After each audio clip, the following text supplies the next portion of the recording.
আটাই জানে যে ওয়াকফ সংশোধনী আইন 2025 বিজেপি নেতৃত্বাধীন কেন্দ্ৰীয় চৰকাৰখনে যে গৃহীত কৰিছে এই আইনৰ বিৰুদ্ধে আমি সদৌ বিটিসি সংখ্যালঘু ছাত্ৰ সন্থা এবিএমছৱে মহামান্য উচ্চতম ন্যায়ালয়ত দ্বাৰস্থ হৈছিল।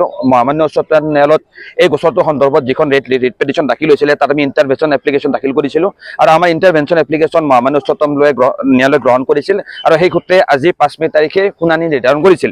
আৰু এই শুনানি কালত ইতিমধ্যে আপোনালোক আটাই গম পাইছে যে আজি শুনানিত বিশেষ একো আলোচনা নহয়, যিহেতু 14 মে তাৰিখে নতুন মুখ্য ন্যায়াধীশ অনাৰেবল মুখ্য ন্যায়াধীশ উচ্চতম ন্যায়ালয়ত নিযুক্তি দিব।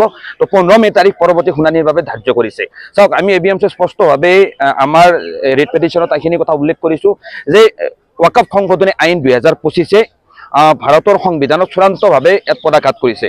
আজি মুছলমানৰ ঐতিহ্য ধ্বংসকাৰী ওয়াকফ সংশোধনী আইনখনৰ জৰিয়তে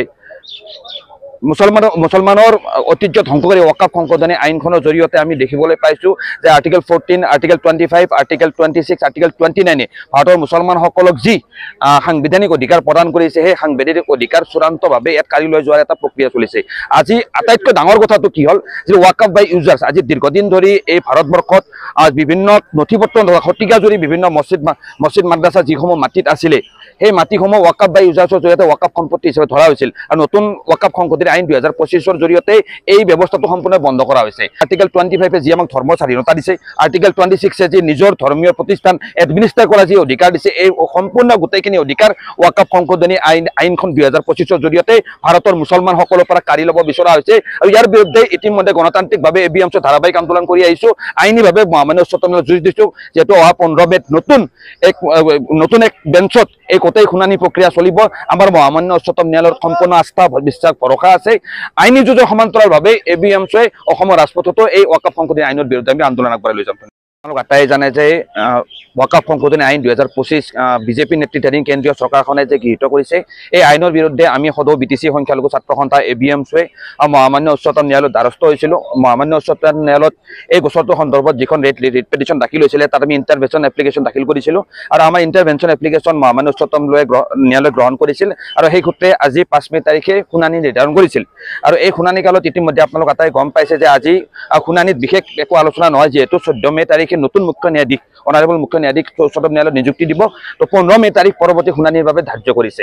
চাওক, আমি এবিএমছে স্পষ্টভাৱে আমাৰ ৰিট পিটিশ্যনত এইখিনি কথা উল্লেখ কৰিছোঁ যে ওয়াকফ সংশোধনী আইন 2025 ভাৰতৰ সংবিধানত চূড়ান্তভাৱে এক পদাঘাত কৰিছে। আজি মুছলমানৰ ঐতিহ্য ধ্বংসকাৰী ওয়াকফ সংশোধনী আইনখনৰ জৰিয়তে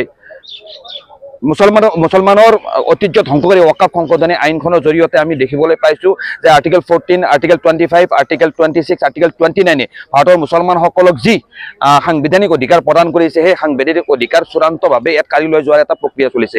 আজি আটাইতকৈ ডাঙৰ কথাটো কি হ'ল যে ওয়াকফ বাই ইউজাৰ্ছ আজি দীৰ্ঘদিন ধৰি এই ভাৰতবৰ্ষত বিভিন্ন নথিপত্ৰ শতিকাজুৰি বিভিন্ন মছজিদ মাদ্ৰাছা যিসমূহ মাটিত আছিলে সেই মাটিসমূহ ওয়াকফ বাই ইউজাৰ্ছৰ জৰিয়তে ওয়াকফ সম্পত্তি হিচাপে ধৰা হৈছিল আৰু নতুন ওয়াকফ সংশোধনী আইন 2025 জৰিয়তে এই ব্যৱস্থাটো সম্পূৰ্ণ বন্ধ কৰা হৈছে। আৰ্টিকেল 25 যি আমাক ধৰ্মৰ স্বাধীনতা দিছে, আৰ্টিকেল 26 যি নিজৰ ধৰ্মীয় প্ৰতিষ্ঠান এডমিনিষ্টাৰ কৰা যি অধিকাৰ দিছে, এই সম্পূৰ্ণ গোটেইখিনি অধিকাৰ ওয়াকফ সংশোধনী আইনখন 2025 জৰিয়তে ভাৰতৰ মুছলমানসকলৰ পৰা কাঢ়ি ল'ব বিচৰা হৈছে। আৰু ইয়াৰ বিৰুদ্ধে ইতিমধ্যে গণতান্ত্ৰিকভাৱে এবিএমছে ধাৰাবাহিক আন্দোলন কৰি আহিছোঁ। আইনীভাৱে মহামান্য উচ্চতম ন্যায়ালয়ত যুঁজ দিছোঁ, যিহেতু অহা 15 মেত নতুন এক বেঞ্চত এই গোটেই শুনানি প্ৰক্ৰিয়া চলিব।